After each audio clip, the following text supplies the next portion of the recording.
This will be the day for a review. This will be the day for something just brand new. I tried. Okay, let's just get on with it.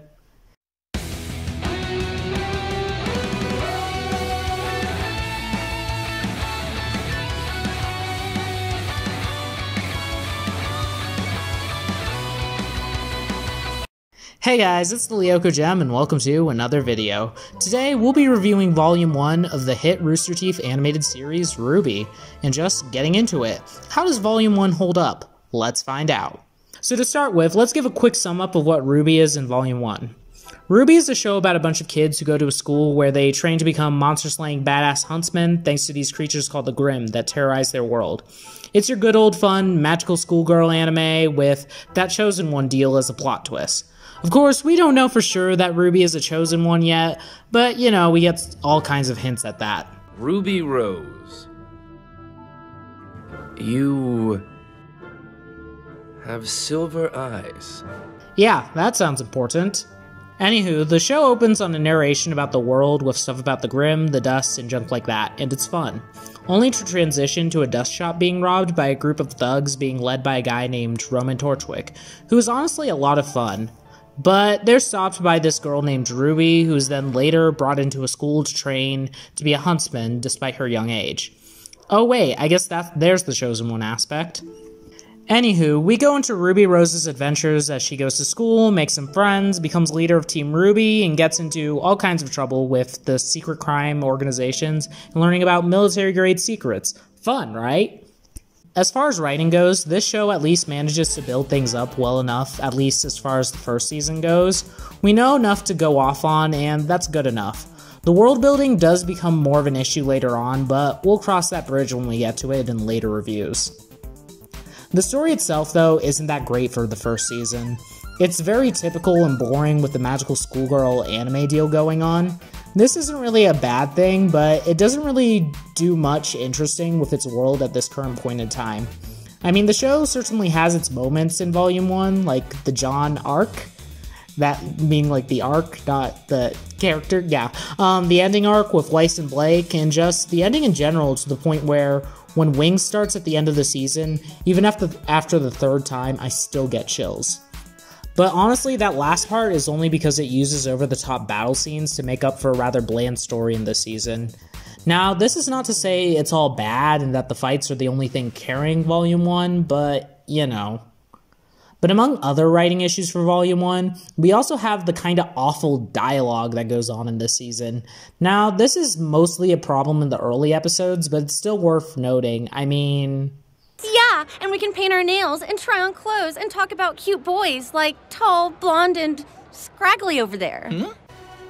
It's just pretty jarring, and I think the awful dialogue in Volume 1 was one of the first things I picked up on when watching this show the first time. It does get better, but in the first couple of episodes, ugh. As for characters, well, RWBY and Yang are pretty blank slate this season.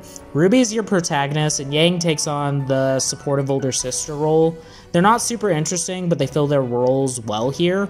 Blake and Weiss are the same, but get a little more interesting at the end of Volume 1, so I give them props for that. Ren and Nora are supporting, though, and play their roles well. John and Pyrrha are easily the most interesting characters this season, what with having a full story arc with the John Dice that runs for a good portion of the season, and his overall deal of wanting to be better and live up to his family name.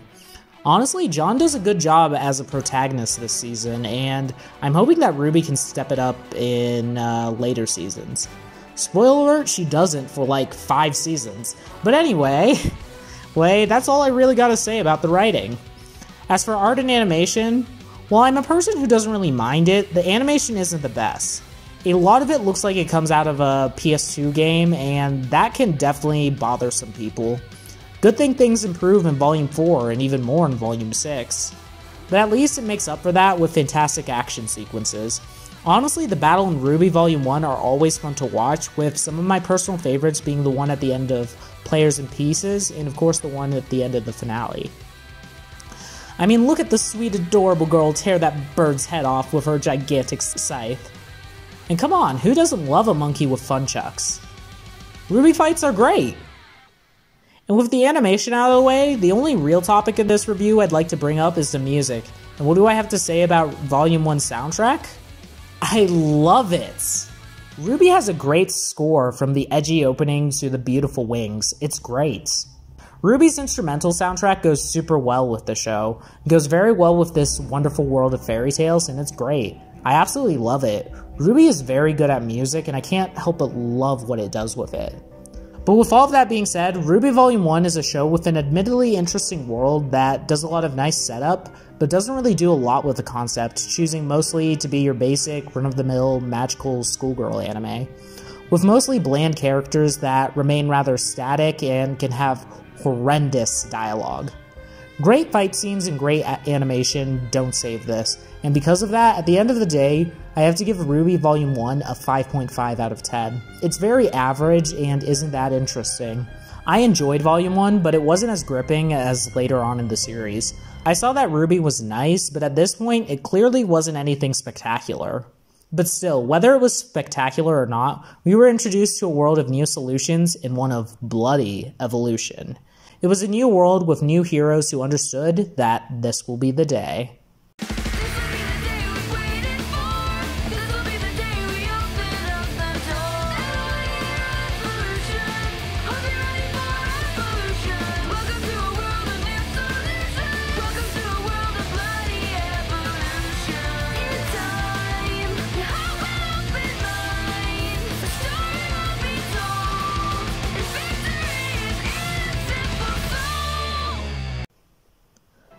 But that's what I think about RWBY Volume 1. What do you think? Do you think I'm right? Do you think I'm wrong? How would you have rated Volume 1? Let me know in the comments below, and thanks so much for watching. If you like this video and want to hear more from the Lyoko Gem, then please like, subscribe, and follow my social media at Tumblr, Twitter, and Discord, all linked below. But thanks so much for watching, and with all of that being said, this has been the Lyoko Gem, a warping out.